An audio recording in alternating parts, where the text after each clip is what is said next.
युवा उम्र में ही बेवा हुई गांव की एक महिला को राशन कार्ड व विधवा पेंशन का कागज बनवाना था। 3 साल पहले वह अपनी फरियाद लेकर गांव के प्रधान के पास पहुंची। महिला के आगे पीछे कोई नहीं था। यह जानकर प्रधान उसके करीब हो गए। प्रधान के पास उसे रोजगार सेवक लेकर पहुंचा था।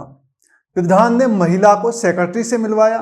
बीच में करीब 9 बिचौलिए जो प्रधान से लेकर रोजगार सेवक तक से परिचित थे, वे सभी महिला से मिले और उसे राशन कार्ड व विधवा पेंशन दिलाने का आश्वासन दिया।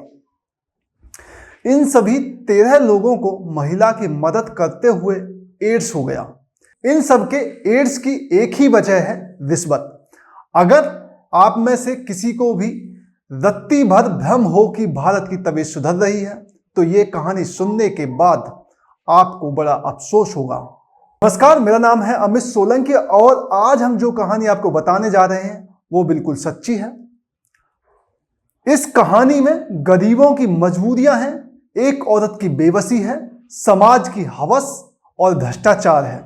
इस कहानी को रोचक कहा जाए, दुखद कहा जाए, अफसोसजनक कहा जाए या शर्मनाक या सभ्य समाज का कलंक कहा जाए। यह कहानी गोरखपुर जिले के एक भटहट गांव की है।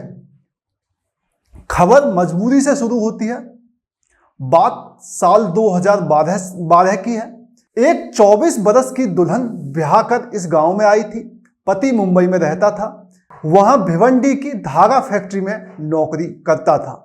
शादी के 3 साल बाद ही उसकी मौत हो गई। बीमार रहता था, बीमारी ने ही मारा उसको शायद, कौन देखता दिखवाता।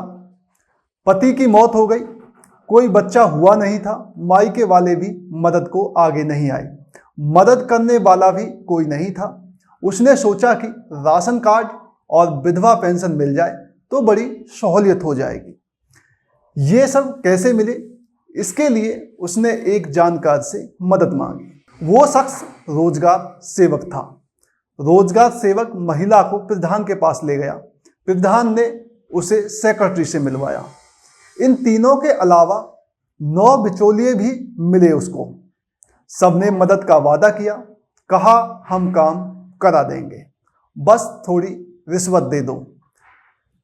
काम करवाना है तो हमारे साथ सोना होगा, ये उनकी रिश्वत थी।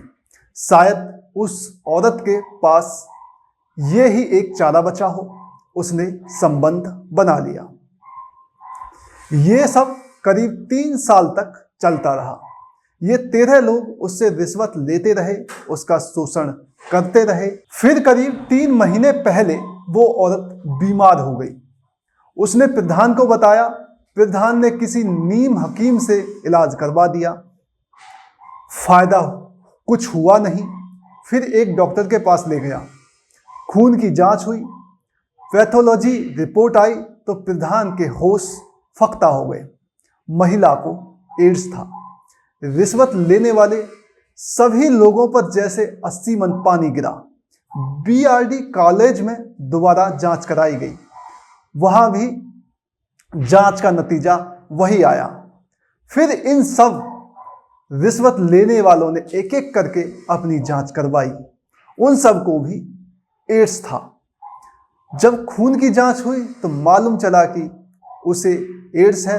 ये खबर गांव में फैल गई। उस महिला को शायद अपने पति से ही ये बीमारी लगी होगी। शायद पति की मौत भी इसी बीमारी की वजह से हुई होगी। उसे खुद कुछ पता नहीं था। रिश्वत लेने वालों ने तो सोचा भी नहीं होगा कि ऐसा कुछ भी हो सकता है। अगर ये बीमारी बीच में न आई होती तो शायद इस मामले का खुलासा भी नहीं होता।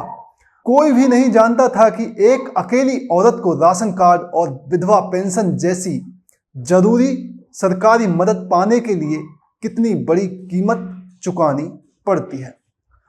हर महीने मिलने वाले कुछ किलो अनाज के लिए 13 लोगों के साथ सोना पड़ता है। उनके हाथों अपना शोषण करवाना पड़ता है। लोग कह रहे हैं कि जिन्होंने जैसा किया वैसी सजा मिली। कह रहे हैं कर्म का फल तो इसी जीवन में मिलता है। हो सकता है उन 13 लोगों के मामले में ये बात सही लगी, मगर उस औरत की क्या गलती थी कि उसे अपने पति से एड्स मिला, फिर इतने लोगों के हाथों शोषण हुआ और इन 13 लोगों ने इस बीच में जब अपनी पत्नियों के साथ संबंध बनाए होंगे तो क्या कॉन्डोम पहना होगा? इसकी 1% की उम्मीद नहीं दिखती। तो क्या वो औरतें भी एड्स का शिकार हो गई बिना गलती के? और जो इस बीच में इनमें से कोई प्रेग्नेंट हुई हो तो उस बच्चे का क्या होगा? ये सब सोचो तो ये कर्म का फल वाली बात थोड़ी गलत और खराब लगती है। अभी तक ये पता नहीं चल सका है कि गांव में कितने लोग एड्स के शिकार हो चुके हैं, लेकिन इतना पता जरूर चल गया है कि हमारा सिस्टम एड्स से भी ज़्यादा लाइलाज करप्शन की बीमारी से पीड़ित है। यह घटना भ्रष्टाचार की गहरी जड़ों की तो पोल खोलती ही है, लालच और संवेदनहीनता की भी पराकाष्ठा को भी बयां कर रही है। लेकिन बताते चलें, ये कहानी अभी वायरल हो रही थी तो हमने गूगल पर चेक किया तो पता चला यह जनवरी 2018 की खबर है, जो अभी करंट टाइम में सोशल मीडिया, व्हाट्सएप एंड बहुत सारी जगह ट्रेंडिंग में है। तो हमने इस खबर की पड़ताल की तो पाया ये कहानी सच है। तो सावधान रहिए, सतर्क रहिए और क्राइम आजकल देखते रहिए। कहानी अच्छी लगे तो लाइक कीजिए, सब्सक्राइब कीजिए, शेयर कीजिए और अपना प्यार बनाए रखिए। नमस्कार, फिर हाजिर होंगे एक सच्ची घटना के साथ।